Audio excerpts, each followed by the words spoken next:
believed that the soul survived after the death of the body and that the soul of the deceased was held to account. Scales were brought and witnesses summoned, and the good and bad deeds of the deceased were discussed.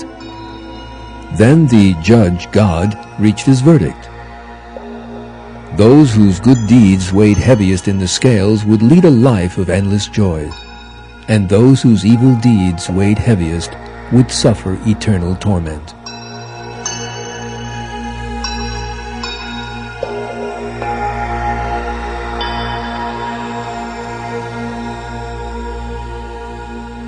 It is impossible not to see that the Egyptians' belief in the afterlife showed parallels with monotheistic belief and the true religion.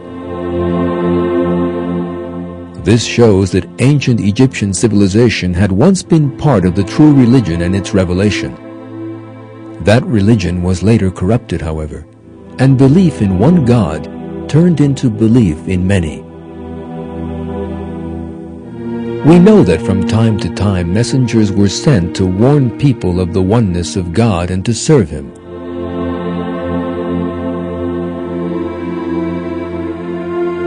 One of these was the prophet Yusuf, whose life is set out in the Quran in some detail.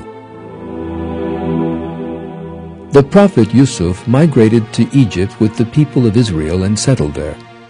After his death, there began a period of enslavement of the children of Israel. That age would end with the sending of the prophet Musa as an ambassador and his leading the children of Israel out of Egypt.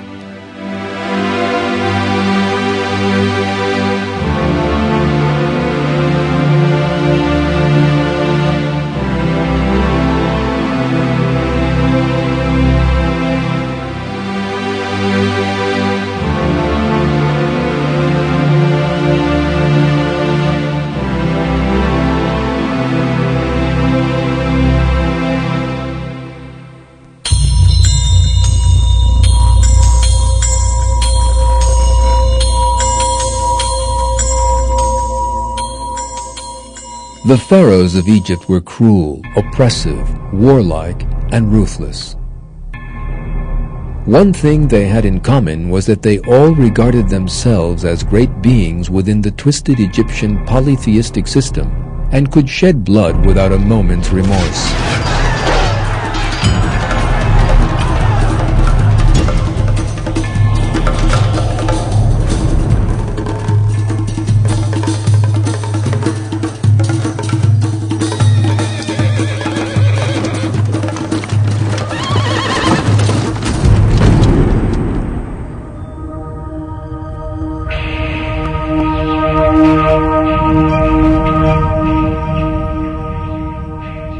However, one pharaoh in Egyptian history was different to the others. That pharaoh maintained that there was but one creator. For that reason alone, he was subjected to terrible pressure by the priests of Amun and eventually killed. That pharaoh was Amenhotep IV, who rose to power at the beginning of the 14th century BC.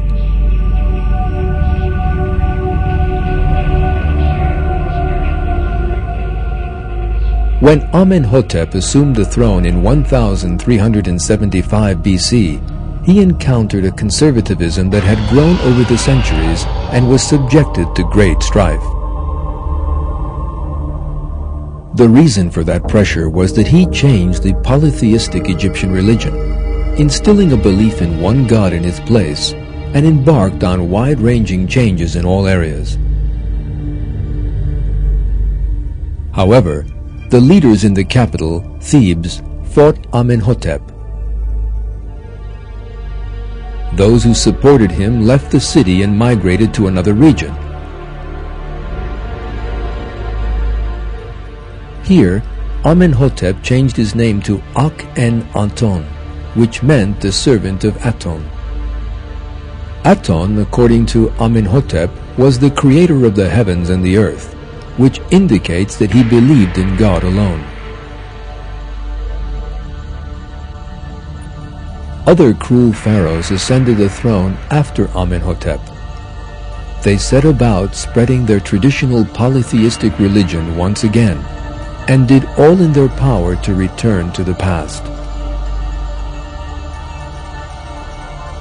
A century or so later, Ramses II came to the throne, who would enjoy the longest reign in the history of Egypt. According to a great many historians, it was Ramses who opposed the children of Israel and struggled against the prophet Musa.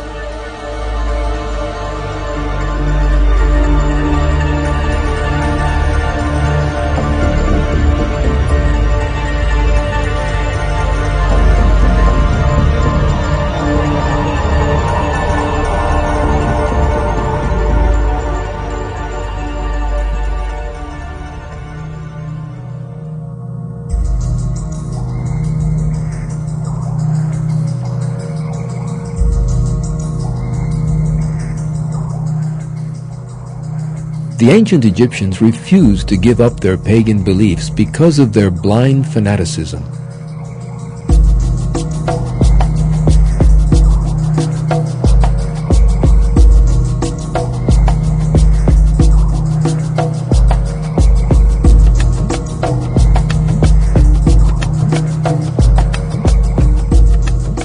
Messengers had come to warn them to believe in one God, but the people of Pharaoh had always returned to their old beliefs. Eventually, God sent the prophet Musa as his messenger at a time when the children of Israel had been enslaved. The prophet Musa was charged with both calling the Egyptians to the true religion and with guiding them to the true path by freeing them from slavery.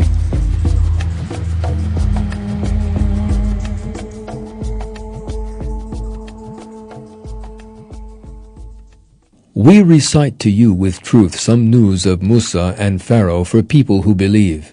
Pharaoh exalted himself arrogantly in the land and divided its people into camps, oppressing one group of them by slaughtering their sons and letting their women live. He was one of the corruptors. We desired to show kindness to those who were oppressed in the land, and to make them leaders, and make them inheritors, and establish them firmly in the land, and to show Pharaoh and Haman and their troops the very thing that they were fearing from them.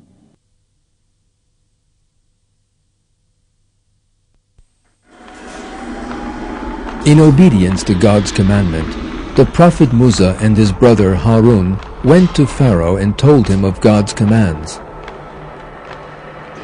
What they wanted was for Pharaoh to cease oppressing the children of Israel and set them free.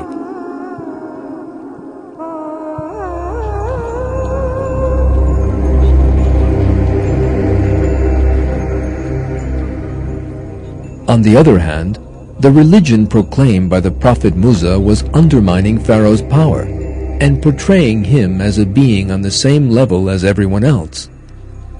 Furthermore, if he freed the children of Israel, he would lose some important manpower.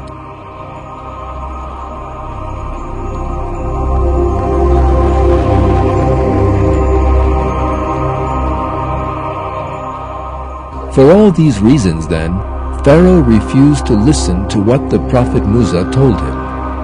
He accused the prophet and his brother Harun of trying to disturb the established order and portrayed them as criminals. Leading members of the people of Pharaoh also refused to obey the prophet Musa and Harun. They refused to abide by the religion that had been revealed to them. They had no intention of abandoning the religion of their ancestors. At that point, God visited a number of disasters on their heads.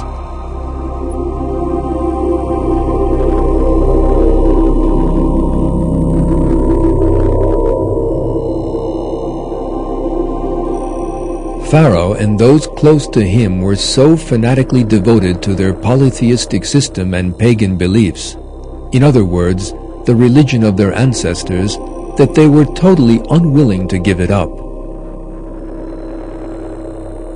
Not even the miracles performed by the prophet Musa could turn them from their superstitions. They openly stated the fact.